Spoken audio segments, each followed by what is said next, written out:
성령님 좋은 아침입니다. 이 시간 성령님을 초청합니다. 오늘도 내 안에 오셔서 하나님을 기쁘시게 드릴 것을 소원하게 해주세요.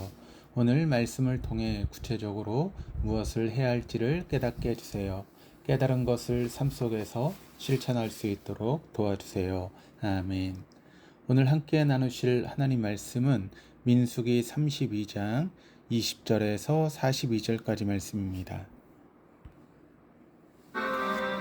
모세가 그들에게 이르되 너희가 만일 이 일을 행하여 무장하고 여호와 앞에서 가서 싸우되 너희가 다 무장하고 여호와 앞에서 요단을 건너가서 여호와께서 그의 원수를 자기 앞에서 쫓아내시고 그 땅이 여호와 앞에 복종하게 하시기까지 싸우면 여호와 앞에서나 이스라엘 앞에서나 무죄하여 돌아오겠고 이 땅은 여호와 앞에서 너희의 소유가 되리라마는 너희가 만일 그같이 아니하면 여호와께 범죄함이니 너희 죄가 반드시 너희를 찾아낼 줄 알라. 너희는 어린아이들을 위하여 성읍을 건축하고 양을 위하여 우리를 지으라. 그리하고 너희의 입이 말한 대로 행하라. 갓 자손과 루벤 자손이 모세에게 대답하여 이르되 주의 종들인 우리는 우리 주의 명령대로 행할 것이라. 우리의 어린아이들과 아내와 양떼와 모든 가축은 이곳 길라 성읍들에 두고 종들은 우리 주의 말씀대로 무장하고 여호와 앞에서 다 건너가서 싸우리이다. 이에 모세가 그들에 대하여 제사장 엘라살과 눈의 아들 여호수아와 이스라엘 자손 지파의 수령들에게 명령하니라. 모세가 그들에게 이르되 갓 자손과 루벤 자손이 만일 각각 무장하고 너희와 함께 요단을 건너가서 여호와 앞에서 싸워서 그 땅이 너희 앞에 항복하기에 이르면 길르앗 땅을 그들의 소유로 줄 것이니라.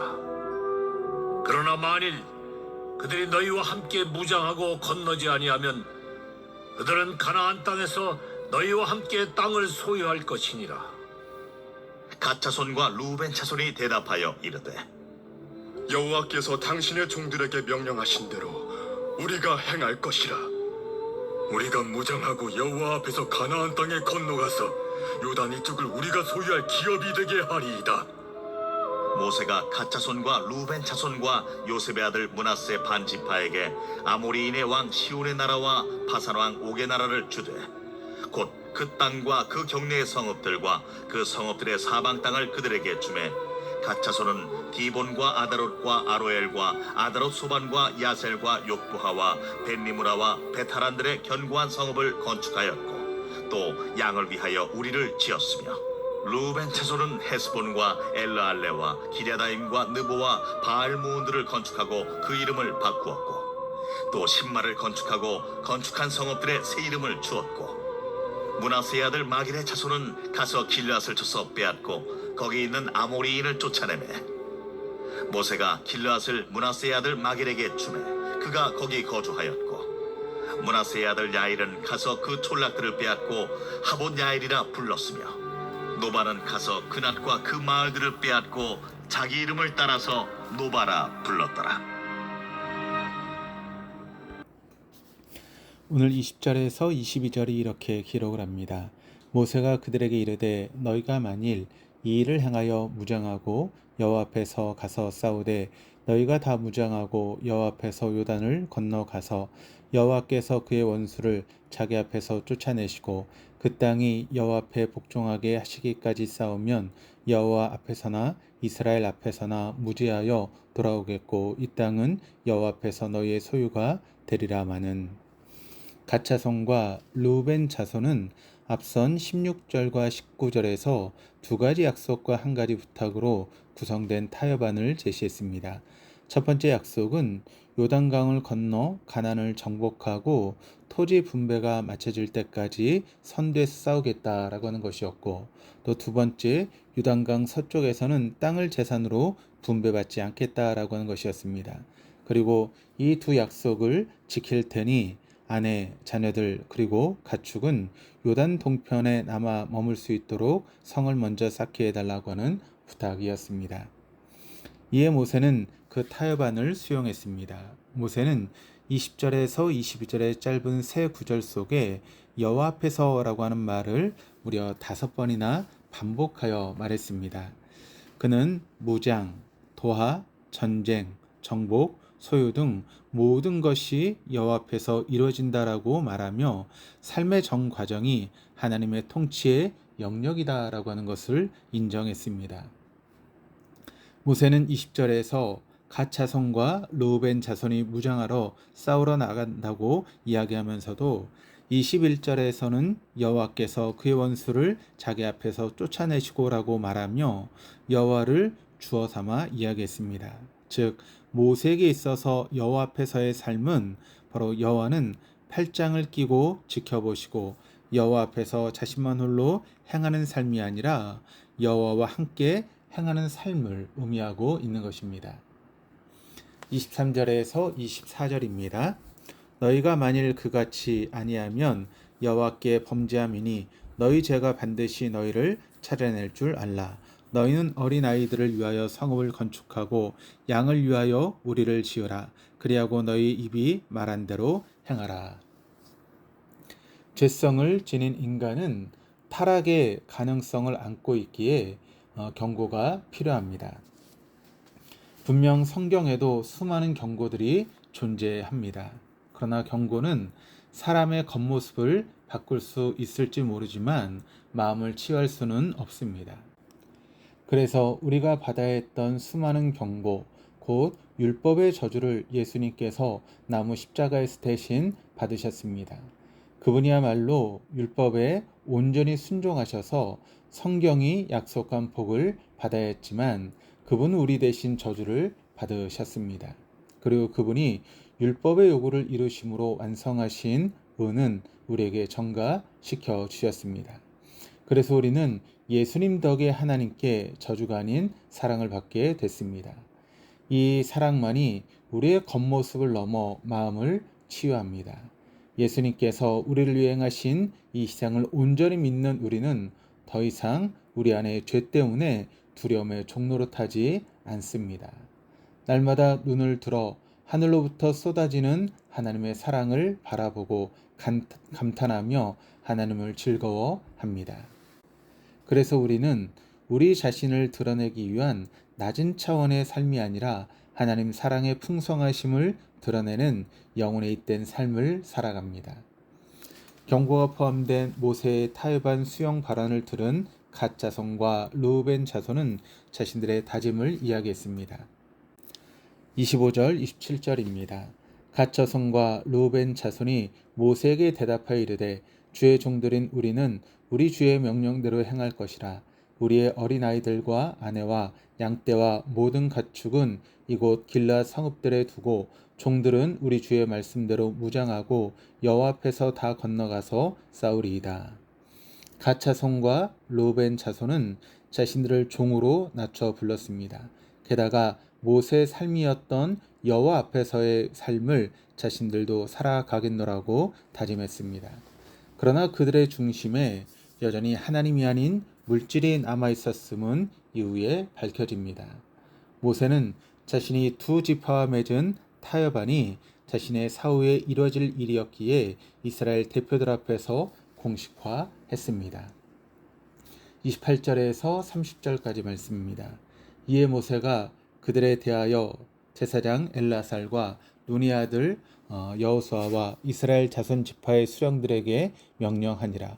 모세가 그들에게 이르되 갓 자손과 르우벤 자손이 만일 각각 무장하고 너희와 함께 요단을 건너가서 여호와 앞에 싸워서 그 땅이 너희 앞에 항복하게 이르면 길앗 땅을 그들의 소유로 줄 것이니라. 그러나 만일 그들이 너희와 함께 무장하고 건너지 아니하면 그들은 가나안 땅에서 너희와 함께 땅을 소유할 것이니라. 모세는 제사장 엘라살과 후계자 여호수아 그리고 갓 지파 수령들에게 이스라엘 대표들 앞에서 두 지파와 맺은 약속을 설명하고 그 약속이 지켜지는지 살피게 했습니다. 그러나 단서 조항을 붙여서 약속을 불이행할 시에 두 지파 모두 요단 서편에서 땅을 분배받도록 했습니다. 이런 모세의 명령은 분명 엘라살과 여호수아를 비롯한 각 지파 수령들에게 주어졌는데 또다시 갓 자손과 르우벤 자손이 말했습니다. 31절 32절입니다. 갓 자손과 르우벤 자손이 대답하여 이르되 여호와께서 당신의 종들에게 명령하신 대로 우리가 행할 것이라. 우리가 무장하고 여호와 앞에서 가나안 땅에 건너가서 요단 이쪽을 우리가 소유할 기업이 되게 하리이다. 이스라엘 대표들까지도 설득시키고 싶었을 만큼 갓 자손과 르우벤 자손은 요단 동편에 살고 싶은 마음이 간절했습니다. 이는 그들이 중심에 하나님을 두려고 애쓰긴 했지만 여전히 물질이 남아있었음을 보여줍니다.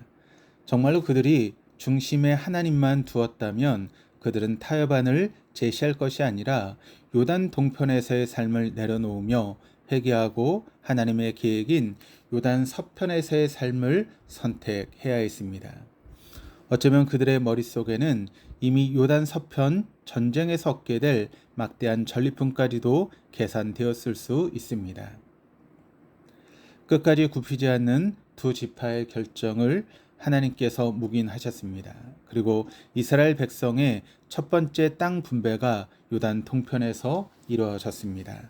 33절에서 42절까지 말씀입니다. 모세가 갓 자손과 르우벤 자손과 요셉의 아들 므낫세의 반지파에게 아모리인의 왕 시온의 나라와 바산 왕 옥의 나라를 주되 곧 그 땅과 그 경내의 성읍들과 그 성읍들의 사방 땅을 그들에게 주매 갓 자손은 디본과 아다롯과 아로엘과 아다롯 소방과 야셀과 욕부하와 벤님무라와 벤하란들의 견고한 성읍들을 건축하였고 또 양을 위하여 우리를 지었으며 르우벤 자손은 헤스본과 엘랄레와 기럇다임과 누보와 바알 무온들을 건축하고 그 이름을 바꾸었고 또 신마를 건축하고 건축한 성읍들의 새 이름을 주었고 므낫세의 아들 마길의 자손은 가서 길앗을 쳐서 빼앗고 거기 있는 아모리인을 내쫓음에 모세가 길앗을 므낫세의 아들 마길에게 주매 그가 거기 거주하였고 므낫세의 아들 야일은 가서 그 촌락들을 빼앗고 하봇 야일이라 불렀으며 노바는 가서 그낙과 그 말들을 빼앗고 자기 이름을 따라서 노바라 불렀더라. 지금까지 갓 르우벤 두 지파만 등장했는데 갑자기 33절에 므낫세 지파의 반이 등장합니다. 그러니까 39절에서 42절에 보면 므낫세 지파의 반이 동편 땅을 정복하였다라고 하는 것을 알 수 있습니다. 약속의 땅인 요단 서편이 아닌 상대적으로 비옥한 요단 동편의 삶을 택하는 이들의 마음속 동기는 정복한 성읍을 자기 이름으로 붙이며 자신을 드러내는 모습을 통해 드러나고 있습니다. 41절에서 야일은 야일의 고을이라고 하는 이름의 뜻인 하봇 야일로, 또 42절에서 노바는 자기 이름을 따라 노바로 성읍 이름을 지었습니다. 분명 민수기 32장의 이스라엘 백성들은 출애굽 2세대로서 후에 여호수아와 가나안 정복 전쟁을 수행하는 영광의 세대였습니다. 그럼에도 성읍에 자기 이름을 붙여가며 자신을 드러내는 세속적인 방식을 그대로 살아갔습니다. 그들에게 하나님은 명분과 수단이었고 여전히 주인은 나 자신이었습니다.